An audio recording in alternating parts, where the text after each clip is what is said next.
Oiê, aqui é a Ana Paula e você está no podcast Sherlock Holmes. Gente, hoje eu vou conversar com o pastor Emílio Garofalo Neto. Nós vamos conversar com base no texto dele, A Ficção é Bom para Pastor, que está disponível.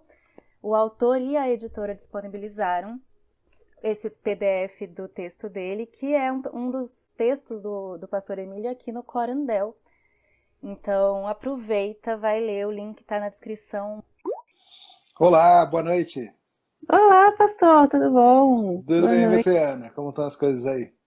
Tudo bem, graças a Deus. Pastor, eu duvido muito, mas caso alguém não Hum. conheça, por favor, se apresente. Tá bom, claro.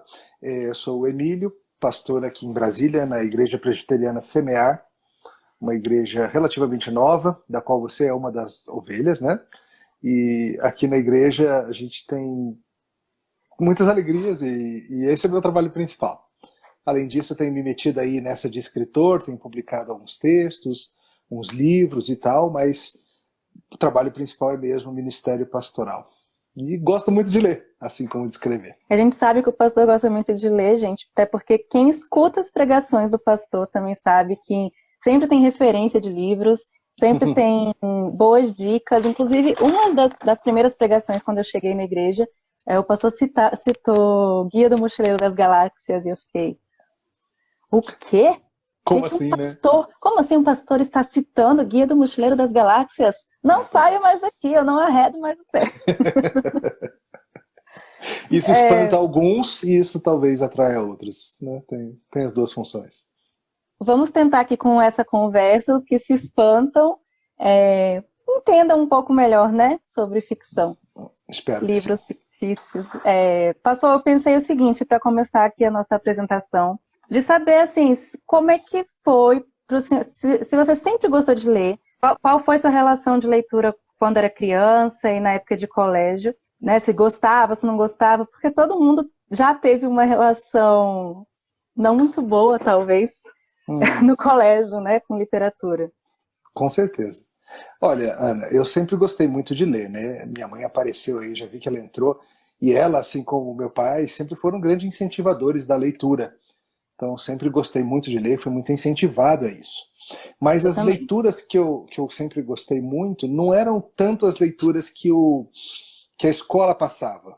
Eu acho que algumas dessas leituras que as crianças fazem na quinta, sexta série, Zé de Alencar e tantos outros que são ótimos autores, mas talvez eles sejam apresentados cedo demais. Então eu lia, né? Tinha que ler, lia tudo, mas os que eu gostava de ler eram aqueles livros da coleção Vagalume, não sei, acho que você é muito nova Ah, para conhecer, eu mas esses, lembro! viu? Mistério dos Uhum. Cinco Estrelas, A Ilha Perdida, esses livros eu devorava esses livros, assim como também livros da série Nárnia, que eu tive acesso bem novinho já a eles.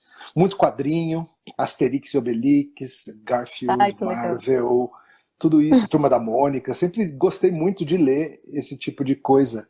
E a partir desse gosto por leitura, fui começando a ler outras coisas também. Então, eu lembro, minha mãe era sócia do Círculo do Livro, que era um clube de leitura que todo mês vinha uma revista com livros, um catálogo de livros para você pedir.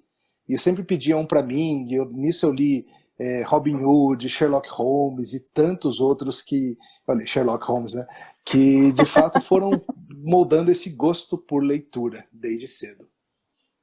Olha só, então a gente. Isso é muito legal, né? Eu também, dentro de casa, sempre tive exemplo. Minha mãe sempre gostou de ler. Ela sempre via minha mãe com os livrinhos dela de. Eu tenho até um aqui, de Stephen King, minha mãe maravilhosa.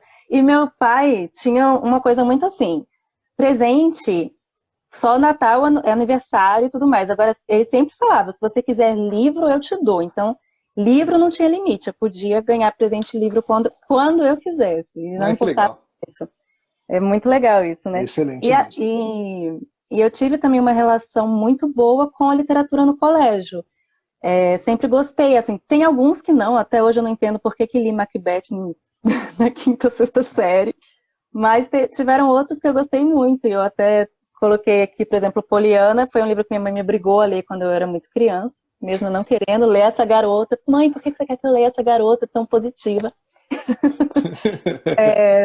A Marca de uma Lágrima marcou totalmente assim meus 10 anos de idade, um drama de Pedro Bandeira maravilhoso. E para representar aqui os livros de colégio que eu gostei muito, Incidente em Antares. Quem quiser deixar nos comentários aí livro de colégio que você gostou, que funcionou. Tem até um sentimento do mundo aqui do Drummond. Muito legal. Eu saí aí da curva, então eu gostava, eu era a pessoa que gostava dos livros do colégio. Ai, que bom, melhor assim. Queria começar então também esclarecendo a questão de ficção, porque às vezes parece muito óbvio, mas normalmente eu percebi que quando eu falo ficção, aparecem algumas pessoas perguntando ficção científica, como se ficção fosse só a ficção científica. Então, não custa nada explicar aqui que ficção, gente, é tudo que é narrativa imaginária, né? Então, dentro da ficção vai ter o romance, vai ter o drama, vai ter a lenda, vai ter o suspense, vai ter o mistério, tem muitas categorias para você se encontrar, que você gosta mais. E pode até ser que tenha assim, uma ficção baseada em fatos reais, mas ainda é uma ficção porque tem o imaginário na história, né? O autor colocou coisas inexistentes ali da cabeça dele. Isso é muito legal. Com certeza. Não é só ficção científica, né? O pessoal pensa ficção como se fosse só o sci-fi. Isso é só um dos muitos tipos de ficção. Exatamente. Porque a gente não fica falando, eu tô lendo uma narrativa imaginária aqui, sei lá, Senhor dos Anéis. Não, a gente fala ficção. Isso, tá, gente? Ficção. E aí a não ficção, quando a gente fala de não ficção, é tudo que é de fato, que é factual. Então, biografias, por exemplo, ou livros, esses dois que eu vou mostrar para vocês, indicação do pastor Gladwell. Sim, Malcolm Gladwell, muito, muito legal. Né, pastor? Já vão anotando, gente, as dicas. Que foi o pastor que indicou. É uma não ficção. Oliver Sacks, isso. Outro autor que eu gosto muito. Pois é, a indicação do pastor também, que eu gostei bastante desse livro, não ficção. Eu uso muito esses livros dele, com certeza. E teologia também é não ficção, né, pastor? Em geral, né, Ana? Tem umas teologias aí que eu diria que estão mais para ficção mesmo, né? Opa! Sem citar nomes. E a Bíblia? Como que é? A Bíblia, ela é um a livro Bíblia de tem... não ficção, né? Não a Bíblia ficção. Ela é uma palavra de Deus, um livro diferente de todos os outros, mas vale notar que a Bíblia contém alguns trechinhos de ficção. As parábolas de Jesus, por exemplo. Né? As parábolas de Jesus são histórias de ficção que o nosso Senhor criou para nos ensinar diversas verdades e esconder as verdades e trazer as verdades. Então, por exemplo, a história do semeador que saiu a semear, ou a história do bom samaritano, ou a história do filho pródigo. Isso não são coisas que aconteceram. São histórias que Jesus inventou para trazer para a gente lições específicas. Então, Jesus se valeu de ficção para ensinar verdades importantes para o coração. Então, todo leitor da Bíblia lê ficção quando lê esses trechinhos dos evangelhos, né?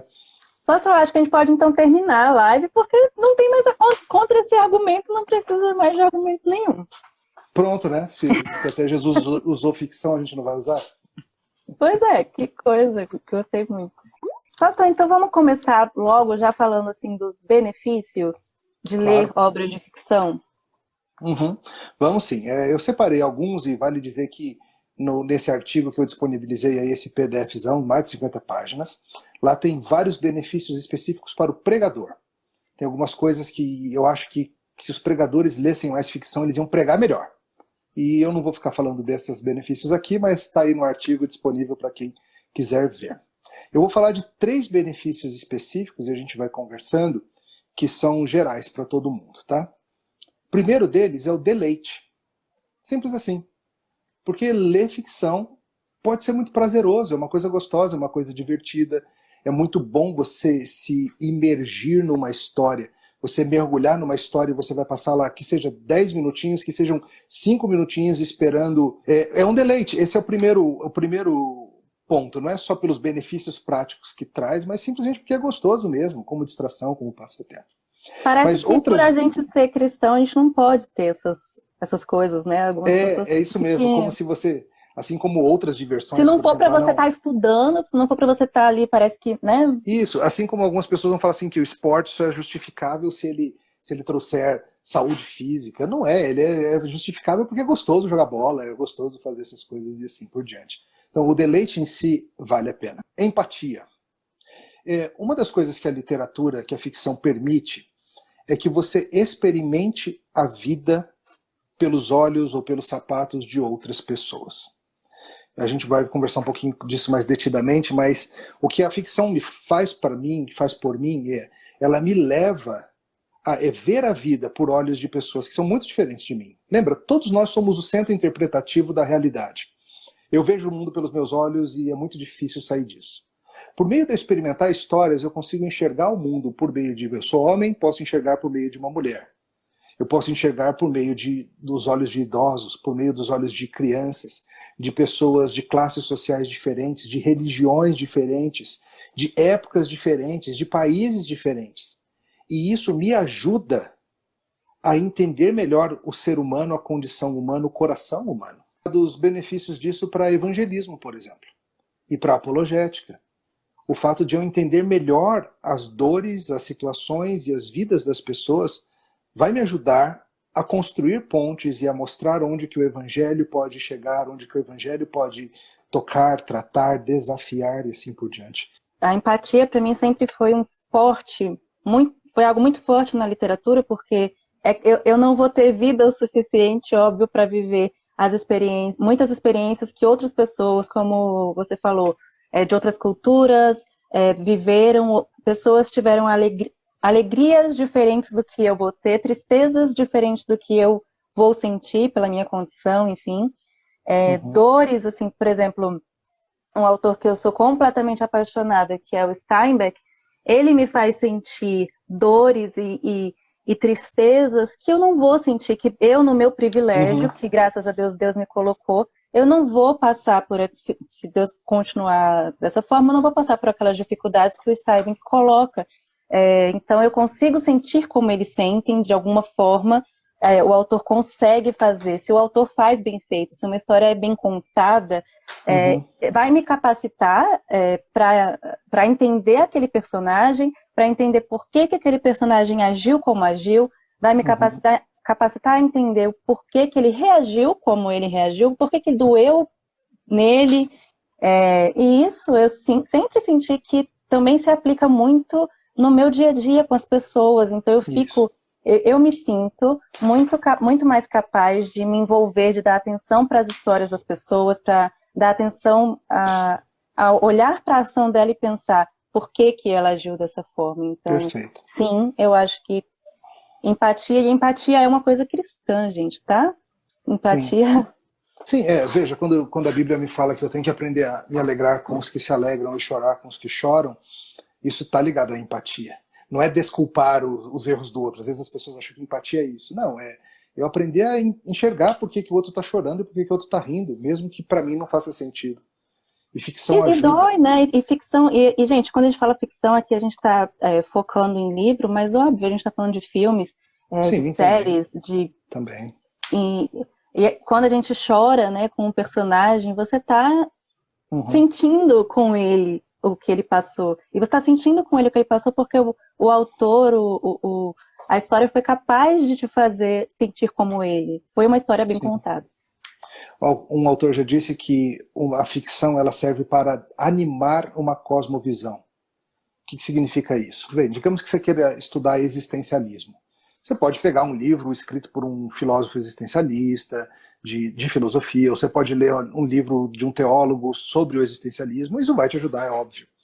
Mas talvez você ler uma obra de ficção escrita por alguém que pensa assim, e que por meio de dar vida ou animar personagens, criou uma história que reflete pra gente o que é esse tipo de vida. O niilismo, por exemplo, é um assunto difícil e tenso de ler, mas eu acho que a melhor introdução ao niilismo nem é ler os livros sobre isso, mas ler a Ardil 22, do Joseph Heller, que é um livro que mostra o absurdo da vida de muitas formas e te ajuda a perceber como que o niilista está enxergando as coisas e assim por diante. Então essa é o segundo benefício, a empatia. Podemos ir para o terceiro, que eu quero chamar a atenção? Pode ir. Tá. O terceiro é treinamento para a vida.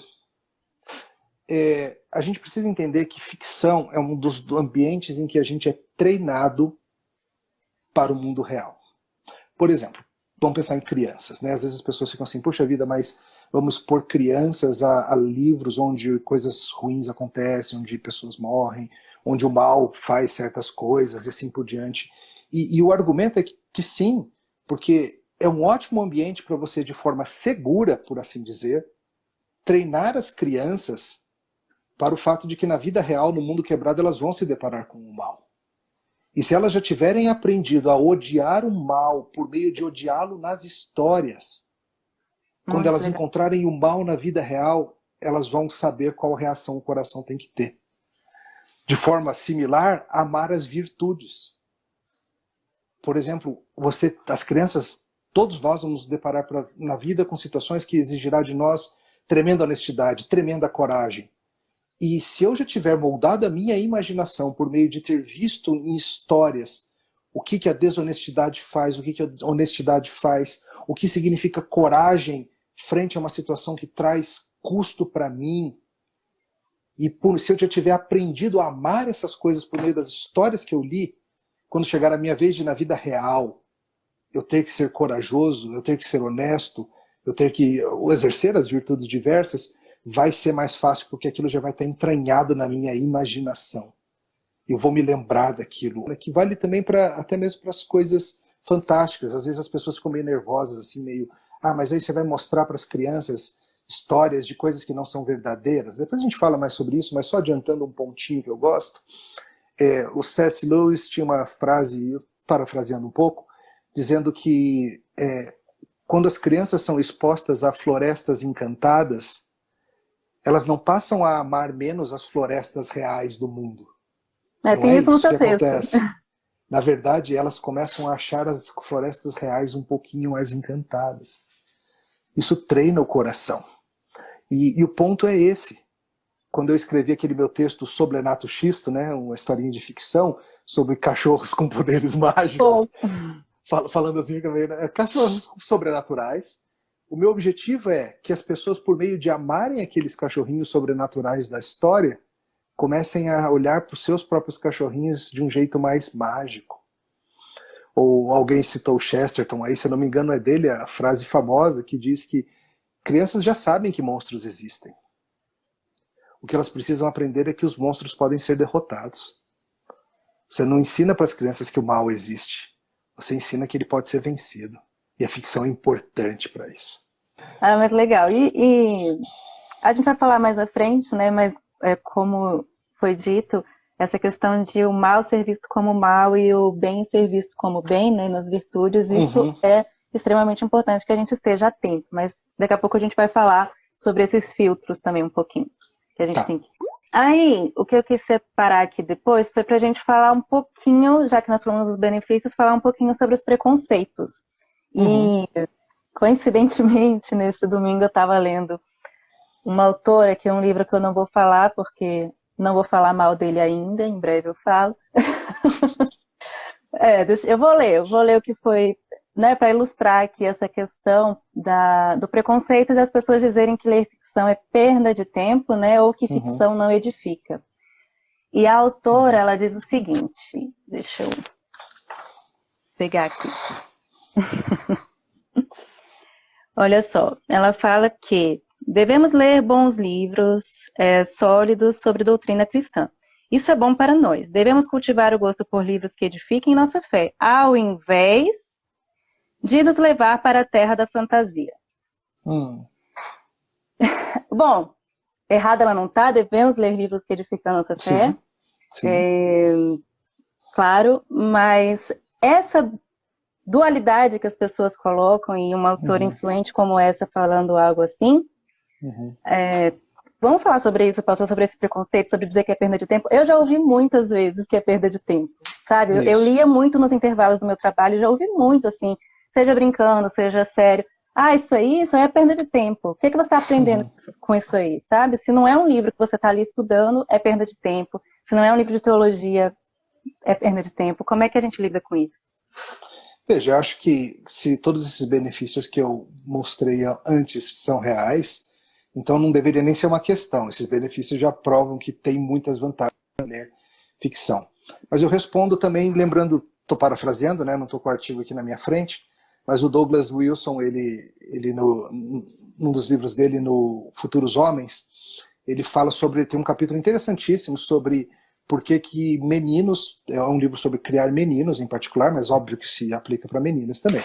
Por que eles devem ler ficção? Douglas Wilson diz o seguinte, que a gente acha que os meninos têm que aprender sobre coisas como políticas de comércio exterior e sistemas de encanamento, porque isso são a vida real, e não tem tempo para a gente ficar falando sobre dragões e monstros e lutas de espada e coisas assim. E ele diz, a ironia, entretanto, é que a Bíblia fala muito mais sobre dragões do que ela fala sobre sistemas de escoamento, encanamento ou comércio exterior. A Bíblia trata essas coisas como importantíssimas, o treinamento da imaginação e a realidade das coisas. Então, veja, se todos esses benefícios são reais, a gente não precisa ficar justificando o ler ficção, não. Infelizmente, sim, há esse preconceito, algumas pessoas acham que é perda de tempo, viver no mundo da lua, coisa e tal, mas eu ousaria dizer que muitas pessoas usam a não ficção para escapar da realidade também, para não enxergar a realidade mais profunda. A ficção, às vezes, lida com as questões eternas do coração humano. E a não ficção, muitas vezes, está lidando só com o problema do dia. Às vezes, o jornal, o diário, está lidando só com a questão do dia. E a ficção está lidando com o que é eterno, com o que move todas as pessoas em todos os tempos, em todos os lugares. Qual que é mais importante? Outro preconceito que surge bastante, não sei se preconceito, né, mas a questão de ler escritores não cristãos, né? Muita gente questiona isso, né? Por que eu vou ler algo, né? Vou dedicar meu tempo para ler algo de um autor do mundo e tornam isso um problema, né? Tratam disso como... Essa é uma objeção comum e ela precisa ser tratada realmente. Porque muitos crentes diriam, não tenho nenhum problema em ler C.S. Lewis, ou ler os livros do Leandro Lima, a série Olan, ou outros feitos por cristãos, né? Mas vai muito além disso. Ou o Peregrino, do Bunyan. A gente precisa lembrar do seguinte, todo ser humano foi feito à imagem de Deus. E a queda, embora quebre essa imagem, ela não a extingue. Nós continuamos sendo todos imagens de Deus. O ser humano, ele existe em relação a Deus, ele é tel-referente, como alguns gostam de dizer. Ele existe em referência a Deus. E tudo que ele faz vai de alguma maneira apontar para isso, seja em submissão, que é o que o crente faz, seja em rebelião. Mas o ser humano, ele, pela graça de Deus, e nós na teologia reformada, a gente gosta muito de falar na graça comum, que isso significa o seguinte, algo muito simples, que o crente não tem o privilégio da verdade. A Escritura, sim, é a palavra de Deus inerrante, claro, mas que descrentes são capazes de chegar a verdadeiras conclusões sobre a vida em muitos assuntos. Por exemplo, a gente pode pensar sobre isso na fabricação de remédios, digamos, surge aí uma vacina para o coronavírus, imagina. Saiu a vacina para o coronavírus. Aí você vai falar assim, eu só vou tomar essa vacina se os pesquisadores forem crentes. Se o pesquisador for descrente, eu não vou tomar. Se o cozinheiro for crente. Obviamente que não. Por quê? Porque a gente crê que pela graça de Deus, seres humanos, mesmo descrentes, são capazes de chegar a coisas verdadeiras. Isso não é diferente na ficção. Na ficção a gente pode ler, e além dos outros proveitos que eu já falei, de empatia e tudo mais, descrentes são capazes de entender e descrever coisas profundas do coração. Por exemplo, descrentes são capazes de descrever muito bem o que é a dor da perda de um filho, o que é a dor de um coração partido, o que é o medo numa guerra, o que é viver numa situação de fronteira, o que é ser destituído, o que é crescer órfão. Isso são experiências da humanidade. Elas não pertencem apenas aos crentes. E nós podemos sim ler algo feito por descrentes e aprender sobre essas coisas, porque não é um privilégio nosso entender essas relações humanas. É óbvio, o cristão ele tem o aspecto adicional de ver tudo isso à luz do vertical, de como isso se encaixa com a palavra de Deus. Mas não significa que a gente não pode tirar benefício do que o descrente faz. E para o crente... Fala. Tá com uma dúvida, né?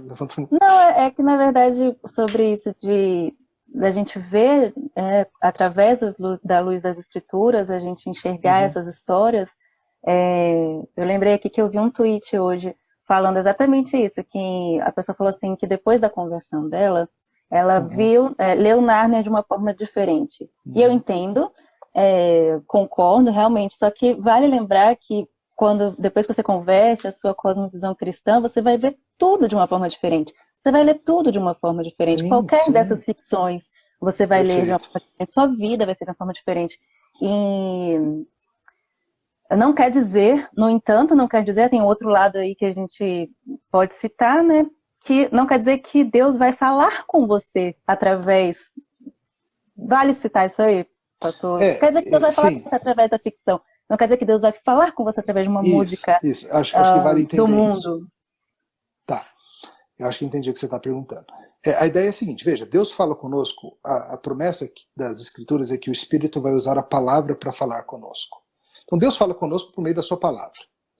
O que pode acontecer às vezes você que já ouviu a palavra de Deus, você pode ser que aconteça assim, que vendo um filme, ou lendo um livro, ou ouvindo uma música, algo que é dito ali faça com que você entenda melhor uma realidade que você aprendeu da palavra de Deus. E aquilo te dê um clique. Assim como pode acontecer de ser numa conversa no ponto de ônibus, ou no Uber, ou qualquer coisa assim. Então, veja, não é que você vai dar um disco dos Beatles para a pessoa e falar aqui, ó, tô te evangelizando, toma esse disco dos Beatles. Não é isso, não é palavra de Deus. Mas pode ser sim que para quem já ouviu algo da palavra de Deus, ao ouvir uma verdade que é comunicada numa obra de ficção ou numa obra de arte qualquer, aquilo de certa forma se conecte ao que a gente já está tentando entender e dê um novo entendimento. Mas fica aí o alerta. Fica aí o alerta. E vale qualquer coisa? Não, certamente não. Veja, eu acho que essa é uma pergunta que muitas vezes as pessoas fazem. Então posso ler qualquer coisa, já que é graça comum? Posso ver qualquer coisa, né? Graça comum, tá liberado. Não, óbvio que não. Tem limites, tem o limite da consciência, é um deles. A sua consciência tem que ser treinada pelas escrituras. Você não deve violar a sua consciência, seja num filme, seja numa música, seja num livro. Mas você tem que treinar a sua consciência de acordo com as escrituras. Além disso, tem alguns limites que não são nem questão de uma consciência sensível ou outra, mas é uma questão de limites óbvios, que a gente não vai cruzar, a gente fala, não, isso aqui não é apropriado e pronto. Tá? Então não é que vale qualquer coisa, mas as pessoas param muito antes do que podia. Gente, crente foi chamado para ter discernimento, tá? Então não fique esperando uma listinha de regras do que você pode, do que você não pode ler, do que você pode, do que você não pode ver. Crente adora listinha, é fogo. Deus te chamou para conhecê-lo, entendeu? Então você estude a palavra, você conheça o seu Senhor, você conheça a palavra de Deus, entenda o que é certo e errado, como o pastor falou, treine sua consciência e tenha discernimento. Avalie, né, o que você pode e o que não pode. Antes de entrar nas perguntas dos seguidores que mandaram lá na caixinha, eu queria só falar uma coisinha que quando eu abri, algumas pessoas vieram conversar comigo sobre simplesmente não gostam, já tentaram ler ficção, já se esforçaram até por ler as dicas mais batidas e simplesmente não gostam. Eu só queria dizer que tudo bem se você não gosta de ler narrativas imaginárias, não tem problema, gente. É um estilo de livro, você pode não gostar. Sim. Você tem direito de não gostar, tudo bem. Tem direito de não gostar, mas assim, podia tentar um pouquinho mais, né? Podia tentar, porque às vezes as pessoas acham que não gostam, porque foi isso, alguém botou Machado de Assis na terceira série para ela, e talvez se ela fosse ler Machado agora adulta, ela fosse perceber coisas que ela não percebia, ou colocou o Cortiço, alguém até citou aí o Cortiço, leitura pesadíssima, na quinta, sexta série a gente ficava assim, gente, o que é isso aqui, sabe? E às vezes é isso, foi apresentado ou foi realmente pressionado a ler certas coisas. A gente vai falar um pouquinho sobre como começar a ler e fala um pouquinho dessa pressão dos clássicos e tal também. E tem muita coisa, tem muito estilo legal, você vai se encontrar em alguma coisa, tenho certeza. Sim. Tá muito bombando no mundo literário alguns livros de um suspense, assim, até esqueci o nome, quem souber do que eu tô falando, coloca aí. Que super envolve, você começa a ler o livro, num dia você vai terminar um livro de muitas páginas, porque ele super te envolve. São os thrillers, né? Isso aí. Os thrillers que alguns chamam de virador de página, que você não consegue, simplesmente, você não consegue largar. Nossa, eu gosto muito de pegar um desse quando eu tô empacada, sem conseguir terminar algum livro, eu vou num desse e Testem. Uhum. Tem até um ali que eu tô vendo que eu devorei chamado Stalker. Mas enfim, vamos entrar aqui então nas perguntas que mandaram. O pastor separou algumas, me mandou. Seguinte, vamos lá. Por onde começar a ler? Boa, essa é a pergunta. Por algo que te interesse, e não por algo que as pessoas dizem que você tem que ler. Eu acho que esse é um dos grandes problemas. As pessoas vêm assim, eu quero começar a ler ficção. Qual que é a lista dos livros obrigatórios que todo mundo devia ler? Veja, até existem uns clássicos. E os clássicos são chamados clássicos por uma razão, porque eles são muito bons mesmo. Porém, muitos deles não são tão acessíveis assim. Eles envolvem um esforço, eles envolvem você já ter o hábito e o gosto da leitura. Então, muitas vezes as pessoas falam, não, quero ler a lista dos clássicos, vou começar aqui pela Odisseia, ou vou começar aqui por Os Miseráveis, ou por Os Irmãos Karamazov, ou seja o que for, que é uma leitura obrigatória. E no fundo, embora sejam bons livros, óbvio que são clássicos, mas você precisa adquirir o gosto pela leitura. E se você não tem o costume, isso é o primeiro passo. Então, o que eu sempre sugiro, depois eu vou até trazer umas sugestões específicas, pontuais, mas sei lá, acho que uma dica que se provou útil é, se você assistiu algum filme que você sabe que foi baseado num livro, tem muito disso, né? Você vai ver um filme e você isso aqui foi baseado num livro. E você gostou do filme, você gostou da história, puxa, eu curti essa história. Minha sugestão é, vai atrás de outros livros de quem escreveu aquela história. Entendeu? Você Pode ir, gente, mas já que você falou isso, só não vai atrás dos outros do John Green, tá? Daquele da Culpa das Estrelas. Aí não presta. Mas vai de olho. Avacalhou minha dica. Não, beleza. Não, vale muito, mas fica a minha dica aí. John Isso Green aí não é um jeito de você descobrir um autor que você já gostou de um tipo de história dele. Mas sabe, acho que às vezes as pessoas ficam assim, puxa vida, eu até gosto de ler, mas gosto de ler só livro de detetive, ou só histórias de guerra, ou de fantasia, né? Capa-espada, esse tipo de coisa. E as pessoas ficam, mas isso não é ficção séria, né? Eu tenho que ler os clássicos. Cara, vai ler o que você quer ler. O que você gosta de ler. Sim. A vida é curta, você não tem tempo de ler tudo, não. Tem também, às vezes rola um preconceito também com best-sellers, né? Não os clássicos, mas best-seller que tá acontecendo. Eu sei que tem muito best-seller muito ruim, muito manipulado ali. Mas best-seller não é best-seller porque o mundo todo é idiota e só você é o espertão, não. Então, às vezes tem essa coisinha assim de não vou gostar desse livro que tá na modinha, não sei o quê. Às vezes tá na moda é porque é bom mesmo, e é bom que você leia e aprenda, e vai ser muito legal para você, sabe? Considerando, enfim. E postou outra pergunta. Pergunta que fizeram, né? Como trazer lições da ficção para a vida cristã, né? Esse caminho contrário. Certo, eu acho que aqui eu estou assumindo que as pessoas estão lendo a Bíblia, tá? Não é ler ficção no lugar da Bíblia. A Bíblia tem que ser a leitura constante de todo crente. Por favor.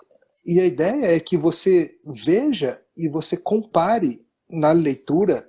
Você tem que ler com seus lentes das escrituras, não é tira o óculos de Bíblia para ler o livro, não é isso. Mas se você tiver com a sua Bíblia afiada na mente, você vai tirar lições, você vai ver, puxa vida, isso aqui realmente ilustra bem aquele princípio que Paulo ensinou. Ou às vezes é o contrário, você vai ver, puxa vida, esse personagem aqui ele age exatamente ao contrário do que Tiago disse na carta dele, que a gente tinha que agir. Olha que interessante, um exemplo negativo de um princípio bíblico. Então você, lendo com os óculos das escrituras, você naturalmente vai trazer lições. Não precisa nem forçar. Muito bom. Tem uma pergunta aqui que eu achei ela ótima, porque dá para aplicar ela a muitas coisas, todo mundo que está vendo aqui vai se identificar. Ou vai dizer, minha mãe não deixava eu ler Harry Potter. Pastor, é o seguinte, como lidar com coisas como os que dizem que não pode ler Harry Potter, pois lida com bruxaria. Isso dá para aplicar para tudo, assim, porque perfeito. o que tem, né, de literatura, e, enfim, que não nos deixavam ler. Não foi meu caso, mas... Potter é o exemplo mais famoso, mas tem outros, né? Qualquer um desses que lide com sobrenatural, com mágica, com coisas assim, né? Então, veja, a Bíblia proíbe que a gente pratique bruxaria. Gente, presta atenção, por favor. Tá? A Bíblia proíbe que você pratique bruxaria. Não que você leia relatos reais, como, por exemplo, se você pegar um livro de história, que vai falar sobre os celtas e sua cultura celta. Você vai ler muito sobre as práticas mágicas e as tentativas de manipulação da natureza, do paganismo e tudo mais. Então, assim, se a Bíblia estiver proibindo que você leia acerca disso, você não poderia ler um livro de história dos celtas ou um livro de história medieval. E a ficção é a mesma coisa, você pode ler acerca disso. O que você não pode fazer é praticar bruxaria. Mas você ler acerca de fantasia, essas coisas, não há nenhuma proibição bíblica nesse sentido. Na verdade, se você não pudesse ler sobre bruxaria, tem alguns trechos da própria Bíblia que você não poderia ler. Que descrevem, por exemplo, quando Saul vai tentar buscar uma bruxa para tentar falar com o espírito de Samuel. Então você teria que pular essa parte da Bíblia, porque ela descreve uma cena assim, entende? Então, acho que essa distinção é importante. Lembrei aqui uma vez, não sei se eu estou viajando, mas eu lembro da aula que eu fiz, acho que de apologética no seminário que você deu. Falou assim, tipo, coisas criadas que não existem. A pessoa o autor não tirou isso de qualquer lugar, porque a criatividade que ele está usando para falar daquelas coisas inexistentes, ele está usando a criatividade de Deus, né? Não há nada que Deus não tenha mostrado para ele. Cuidado só com esse mostrado, que pode dar a impressão de que Deus deu a história para a pessoa. Não nesse sentido. Não, mostrado que eu digo assim, na natureza. Eu lembro bem do que você está falando, foi na aula de cosmovisão. Falando sobre graça comum, é a ideia de que nós somos subcriadores. Nossas criações, sejam elas artísticas, científicas, o que for, elas são feitas dentro das possibilidades que Deus permitiu que nós imaginássemos. Então, sim, quando nós imaginamos, por exemplo, um mundo onde pessoas voam, tá? Deus podia ter feito um mundo onde as pessoas voam? Podia. Ele não fez assim, mas ele podia ter feito assim. E a nossa capacidade de imaginar algo assim está dentro desse campo de possibilidades do universo que Deus fez. E quando a gente cria uma história de ficção, Deus não olha e fala assim, uau, eu nunca teria pensado nisso. A gente não consegue surpreender a Deus nem com as nossas histórias de ficção. Muito bom. Tem uma pergunta aqui, como usar a cosmovisão cristã para analisar a ficção? Eu acho que a gente já começou a responder essa ideia de criação, queda e redenção como categorias bíblicas para a gente ver tudo no mundo, ficção ou não ficção. Né? Sobre ler mitologia nórdica, as mitologias... Eu acho que entra na mesma ideia, a gente pode ler. O que é mitologia? Mitologia é uma tentativa descrente de explicar o mundo. E isso é valioso para a gente pode tentar entender por que as pessoas acham que tais coisas acontecem, como que as pessoas, fugindo da revelação de Deus, como Paulo explica em Romanos 1, tentam criar explicações alternativas acerca de Deus e assim por diante. Então, ler mitologia pode ser muito útil também.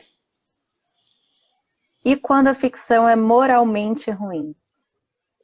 Acho que entra aí naquela questão de limites que a gente falou, né? Lembrando que não é porque você vai ler acerca de pecados que você está pecando. Então, digamos que você está lendo um livro de roubo, né? Uma história de uns bandidos planejando um roubo. Você está lendo um livro sobre pecado, né? Afinal, roubar é errado. A gente não deve roubar. Mas não é porque você está lendo um livro que descreve bandidos planejando e executando um roubo que você está pecando. Mesmo que o livro esteja dizendo que isso é algo certo que deve fazer, assim como seriados de TV fazem, né? Você tem que guardar o seu coração para ver se você não está torcendo pelo mal. Gente, o pastor está falando de... Vocês sabem de que série ele falou agora, né? No fundo, você tem que do papelzinho lá, que trata o mal como bem, né? Então a gente tem que trata o mal como bem. A gente tem que lembrar disso, que a gente tem que ver o mal como mal sempre nas categorias bíblicas. Mas obviamente tem limites também. Você não vai ler um livro de conteúdo erótico, coisa e tal, como se você tá valendo tudo. Óbvio que não. Não. Aí a pessoa tem que guardar o coração mesmo. Sim. Outra pergunta aqui. Eu até tento ler, mas fico travado na leitura e desanimo. O que fazer? Veja, começa pelo escolher bem, né? Às vezes as pessoas escolhem mal o livro, porque escolhem, eu quero ler esse livro aqui para impressionar alguém, ou porque todo mundo disse que esse aqui eu tenho que ler, ou porque esse aqui é exigência da escola, ou não sei o que, ou seja o que for. Então você tem que escolher bem. Escolha um livro que você acha que você vai gostar, que te empolga. Se você gosta de histórias de detetive, de guerra, de não sei o que, ou de fantasia, é isso que você vai atrás.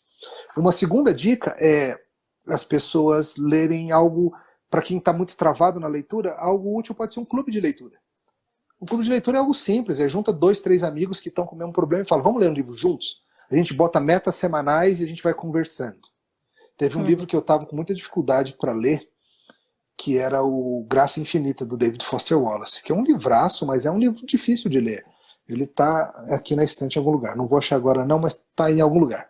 Eu tá bem na minha cabeça, mas o Para lá discípulo de 1000 radical vai páginas. cair. Cuidado para não derrubar o Graça Infinita na cabeça, que o bicho é pesado. Olha aí. Para ler esse monstro aí, é uma leitura maravilhosa, mas muito difícil. A única forma de eu conseguir fazê-lo foi eu entrei num grupo de leitura. Um pessoal que fez um Não é um projeto... livro crente, tá? Graça Infinita, a pessoa vai achar pronto. Graça infinita só. Não é essa graça. Mas eu li assim, eram metas semanais, entende? O pessoal ia lendo, essa semana 2 capítulos, na semana alguém que já era experiente com o livro vinha e dava umas sugestões e tal. Isso foi muito legal. E assim eu venci esse monstrão aí que eu queria ler, queria, mas não conseguia avançar. Eu também quero, mas não tenho nem coragem ainda. Ele é muito legal, muito legal. E uma terceira dica esse eu sei que é um problema para alguns, tá? Eu acho que precisaria de um grupo de apoio para essa situação. Larga esse livro ruim que você está lendo e está te travando. Às vezes as pessoas falam, eu não consigo avançar na leitura porque ela pegou um livro que ela não está gostando ou que é ruim mesmo, e aí ela nem para de ler e nem termina a leitura e nem começa outra leitura porque se sente obrigada a ler aquele. Só que, deixa eu falar, o livro não vai ficar magoado contigo se você parar de ler. Ele não vai ficar magoado. Pô, me deixou. É pra mim. Sabe? Você está lendo um livro que não tá bom, você errou na escolha, você achou que era uma coisa, não tá seu estilo, você leu 50, ainda faltam 400 páginas, e você não lê outros porque você tá travado nesse lixo. Larga esse negócio pra lá, pega outro livro e vai ler. Tá? Outra dica de leitura. Eu costumo, aqui eu sei que nem todo mundo faz a mesma coisa, mas eu costumo ler vários livros ao mesmo tempo, de estilos diferentes. Sempre estou lendo 1 ou 2 de teologia, 1 ou 2 de não ficção, assuntos diversos, como o Malcolm Gladwell. E estou sempre lendo também 2 ou 3 livros de ficção. 1 no papel, 1 no Kindle, ou 2 no papel e 1 no Kindle. E também variando o estilo. Eu estou vendo, às vezes, um de ficção científica ao mesmo tempo que um de mistério. E às vezes dá uma cansada no ficção científica, porque é muito aquele negócio técnico e tal. Sabe de uma coisa? Hoje eu vou deixar esse de lado e vou avançar no outro. Então eu avanço 20 páginas num, depois 30 no outro, 20 num, 20 no outro. E isso me ajuda a avançar nas leituras. Eu não fico com essa coisa de que só posso pegar outro livro quando eu terminar esse aqui. Isso me faz ler muito menos. O fato de que eu me permito ler vários livros ao mesmo tempo, de estilos diferentes, com níveis de exigência de atenção diferente, me faz ler muito mais no final das contas. Então ficou aí a exortação, recebi a exortação, abandone o livro ruim. Receba. Vou criar um grupo de apoio para os incapazes de Hashtag abandone o livro ruim. Abandone o livro ruim. Queria terminar então com algumas dicas de livros. Eu já devo fazendo aqui o meu, tá, gente? Tem um vídeo no meu IGTV, por favor, vejam, que eu dei várias dicas de livros de ficção. Várias mesmo, e tá com link, então é só clicar na descrição lá do IGTV, no título do IGTV, que vão aparecer todos os livros que eu indiquei. São ótimos livros de ficção e eu indiquei justamente os que eu gosto muito e que eu acho que vocês podem gostar também. Eu assisti sua lista lá, tem vários ali que eu gostei muito, não li todos aqueles, e alguns dali eu li por sua indicação também. E alguns ali eu li porque o pastor indicou. Certo. Mas, pastor, e aí a pessoa quero ler livro de ficção, então, quero ler bons livros de ficção. Tem indicação aí? Tenho. No meu artigo, esse que está disponível aí, eu fiz um pareamento de teologia com ficção. Eu fiz algumas sugestões, ligando assim, digamos que você quer entender o problema do mal. Leia tal autor da teologia, mas leia essa obra de ficção. Você quer entender depravação total? Leia essa obra de teologia e leia essa obra de ficção. Você quer entender a cultura disso ou daquilo? Eu fiz vários desses pareamentos, então quem pegar o artigo vai ver aí dezenas de sugestões de livros. Mas deixa eu Gente, dar vai ler, rapidamente o link algumas. do artigo está na descrição do perfil do pastor, tá? Só ir lá Isso. depois e ler. Ler ficção é bom para pastor. Procura no site do Monergismo que você acha também. Então, algumas sugestões rápidas, tá? Quem quer, de repente você está animado aí para começar uma ficção científica, um bom lugar para começar é Douglas Adams, o Guia do Mochileiro das Galáxias. Um livro divertido, super legal de ler. Um outro que eu gosto também é um autor que chama Blake Crouch. Um livro que se chama Matéria Escura, muito interessante também, ficção científica. Fantasia. Fantasia é mais esse mundo de elfos, dragões, monstros, esse Tá tipo de coisa. proibido indicar C.S. Lewis, tá? Tá, então vou indicar Não tá proibido outros, não, tá? gente. É porque, no caso, eu tô É muito brincando. clichê, né? Tô Muito brincando clichê. porque, assim, livro de fantasia pra crente vai logo pra C.S. Lewis, todo mundo. Pode ler Tolkien, obviamente. E às vezes as pessoas ficam com dificuldade. Ela fala, até tentei ler O Senhor dos Anéis, mas O Senhor dos Anéis é desafiador. Porque são 3 livros bem grandes, com muitas listas de nomes e tudo. Mais fácil é ler O Hobbit, primeiramente. Começa pelo Hobbit, acho que pega o gosto para ler o resto. O Hobbit aí. Mas tem um outro, esse não é escrito por um cristão, que se chama As Mentiras de Locke Lamora. O autor é um cara que se chama Scott Lynch, e é uma série de livros chamada Os Nobres Vigaristas. Eu me amarro nessa série. Tá saindo o 4º livro Eu agora. não conheço. É muito legal. Eu li 2, o 4º está para sair nos Estados Unidos. Eu tô louco para sair. É desse que eu tô doido para ele sair, aí quando sair eu vou ficar enrolando, porque eu não quero que acabe. Outras sugestões. Livros mais thrillers. Thrillers, eu acho que John Grisham é sempre legal. Eu vi que você recomendou um dele no seu vídeo, né? O Testamento. Sim. Tem vários outros dele. Então pega e dá uma entrada no site da Amazon e vê lá, John Grisham. Lê a sinopse, um parágrafo, e vê qual te interessa. São desses livros de não conseguir parar de ler. Espionagem, eu gosto muito do Frederick Forsyth. Forsyth é F-O-R. Esse aí, ó, Frederick Forsyth. Esse livro, a lista é muito bom. Eu li uns 12, 15 dele. Li tudo que ele lança também, eu acho sensacional. Livros de espionagem, esse tipo de coisa. Livros de mistério, detetive, crime, tem muita coisa boa. Tem o óbvio que é a Agatha Christie, mas tem outros como James Patterson. O James Patterson tem uma série do detetive Alex Cross. Eu li uns 10 dele também, é muito legal. Muito bom, é contemporâneo, o detetive, bandido, o serial killer, pega o bandido, cadê o bandido, esse tipo de coisa, muito legal. Tem os livros mais na linha de aventura, que aí você vai ter coisas como Robinson Crusoe, você vai ter O Brasileiro, Os Invernos da Ilha, muito legal esse livro. Alguém falou do Joe Nesbo aí, Joe Nesbo é muito bom de detetive, eu li vários dele também, muito legal esse autor. E... Perguntaram de terror, assim, se pode ler Stephen King. Não tem problema nenhum você ler Stephen King. Pode ler Stephen King.